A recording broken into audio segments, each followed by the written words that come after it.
Indie Street Productions.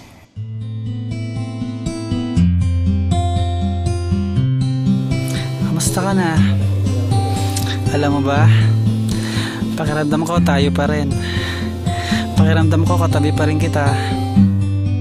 Nagkakilala bagamat hindi na tama ang sitwasyon ng pagkukubli na sa akin binigay ng isa pang pagkakataon. Subalit di ko maiwasan na ibaling ang puso ko. Hindi na to tama, sadyang mapaglaro ang pag-ibig sa ating patumama. Mas lumalim ang ating samahan, tanggap ko ako kahit ganito. Nang hindi pinag-isipan dumating ang pagkakataon na tatalikuran mo. Yan ang tumatak sa aking isip, kaya di ko magawa na maibaling sa iba ang pag-ibig at pagtingin ko parang sumpa na ayaw mawala. Kahit nagkaganito ang pag-ibig natin, tuloy pa rin sa pag-ikot ng mundo sa'yo. Kahit nagkaganito, kahit magulong istorya itong pag-ibig ko. Lagi tayong magkasama, para bang wala tayong problema. Nagmamahalan ng tunay at walang paki sa iba. Nagsumpaan pa tayo, iintindihin ang isa't isa.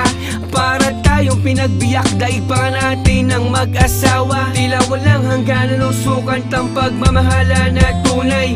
Ikaw ang dahilan ko kung bakit ako ay nabubuhay sa mundo. Ikaw at ako, pero di na natupad ang lahat ng iyan. Nasaktan ka lamang sa akin at ika'y aking iniwan.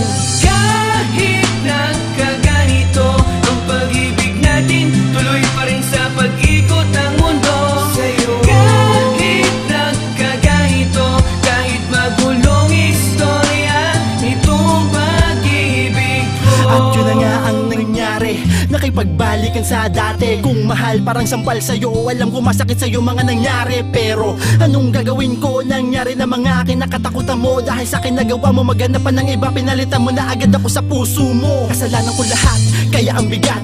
Bakit ba nangyayari to sa atin? Bakit ba palaging ganito ang nangyayari? Parang kulang ako nang nawala ka na sa akin. Di na ako masaya, gusto ko na mabalik yung dating tayo. Kaso di na madali sa'yo, dahil ang sabi mo mahal mo na kahit na papano. Di mo pwedeng sabihin sa akin na para sa atin yung ginagawa mo. Dahil masakit, sobra sa akin puso na malaman ko lamang na magkasama pa kayo. Oo, alam ko yan, sige sumbatan mo pa ako. Sige okay lang, mabalik ka lang, maghihintay ako. Pupunan ko na lahat ng aking mga pagkukulang. Kahit nagkaganito